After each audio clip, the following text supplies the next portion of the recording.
आरसीसह अनेक ब्रँडचे बंदी, मद्यप्रेमींना धक्का, दारू मिळणार नाही, लय मोठा झोल उघड.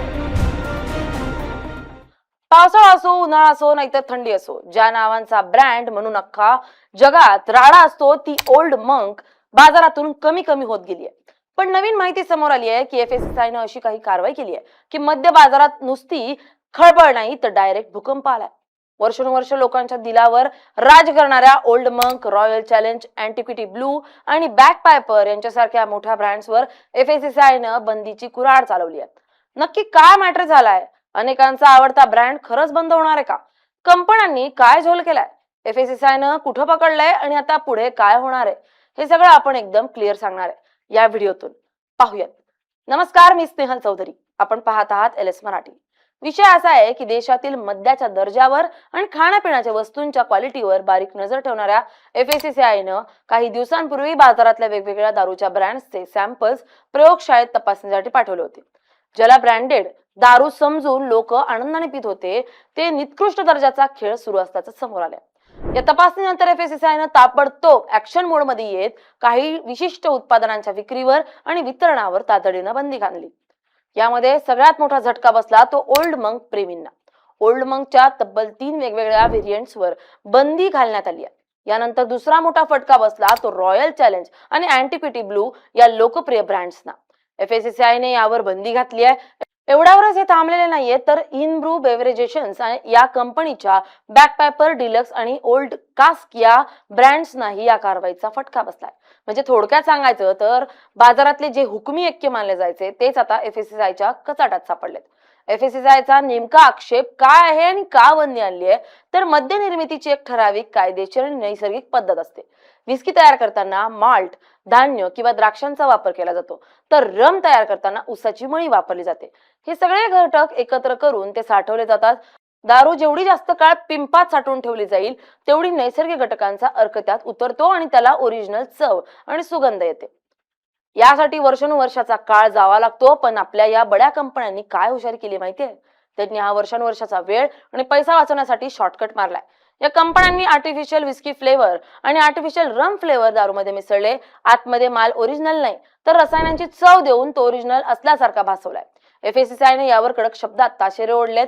प्राधिकरणाने म्हटलंय की आंतरराष्ट्रीय पातळीवर कुठेही अशी पद्धत अस्तित्वात नाहीये जिथे विस्कीमध्ये वरून विस्कीचा फ्लेवर किंवा रम मध्ये वरून रमचा फ्लेवर टाकला जातो.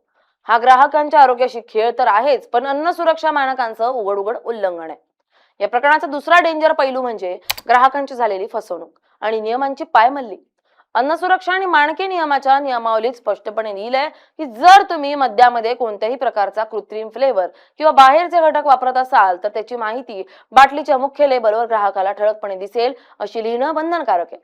इतकंच नाही तर अशा दारूला तुम्ही विस्की किंवा रम म्हणून विकू शकत नाही तर त्याला फ्लेवर्ड स्पिरिट असं नाव द्यावं लागतं. यात सगळ्यात मोठी पोलखोल झाली आहे ती ओल्ड मंकच्या 7 इयर्स ओल्ड ब्लेंडेड या दाव्याची. ओल्ड मंक रमच्या बाटलीवर लिहिलेलं असतं की ही रम 7 वर्ष जुनी करून ब्लेंड केलेली आहे. लोकांचाही या ब्रँडवर अंधळा विश्वास आहे.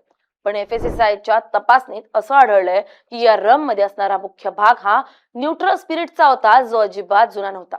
5% कमी मूळ माल वापरायचा आणि लेबलवर मात्र ती 7 वर्षे जुनी असल्याचा फुशारक्या मारून अवाढव्य किमतीत विकायची हा निव्वळ फसवणुकीचा धंदा सुरू होता. हा दावा पूर्णपणे खोटा आणि दिशाभूल करणारा ठरवून एफएससीआयनं यावर तात्काळ बंदीची कारवाई केली आहे. एफएससीआयच्या या धडक कारवाईमुळे अब्जावधी रुपयांची उलाढाल असणाऱ्या कंपन्यांचे धाबे दणाणलेत.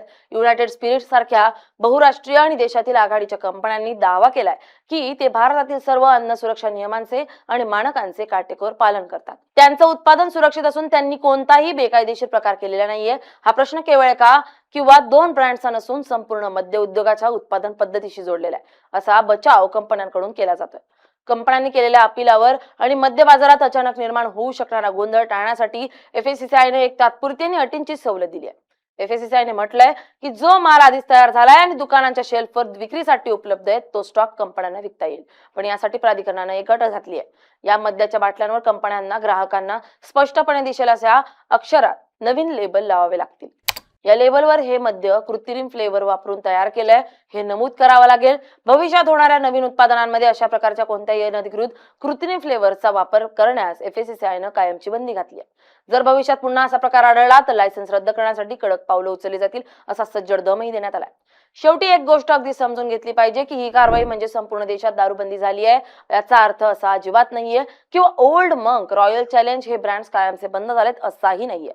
FSSAI काकांचा मुख्य आक्षेप हा नियम धाब्यांवर बसून शॉर्टकट पद्धतीनं आणि ग्राहकांना अंधारात ठेवून बनवल्या जाणाऱ्या व्हेरियंट्सवर आहे. तुम्ही जर कष्टाचे पैसे मोजताय तर तुम्हाला ओरिजिनल माल मिळालाच पाहिजे हा या कारवाईचा मूळ उद्देश आहे. बड्या बड्या कंपन्या ब्रँडच्या नावाखाली ग्राहकांची कशी फसवणूक करू शकतात याचं हे उत्तम उदाहरण आहे. आता या लढाईत पुढे काय होतं, कंपन्या आपल्या उत्पादनात काय बदल करतात आणि मद्य बाजार या धक्क्यातून कसा सावरतं हे पाहणं येणाऱ्या काळात मोठं रंजक ठरणार आहे. तुम्हाला काय वाटतं आम्हाला कमेंट करून नक्की कळवा. Bureau report LS Marathi.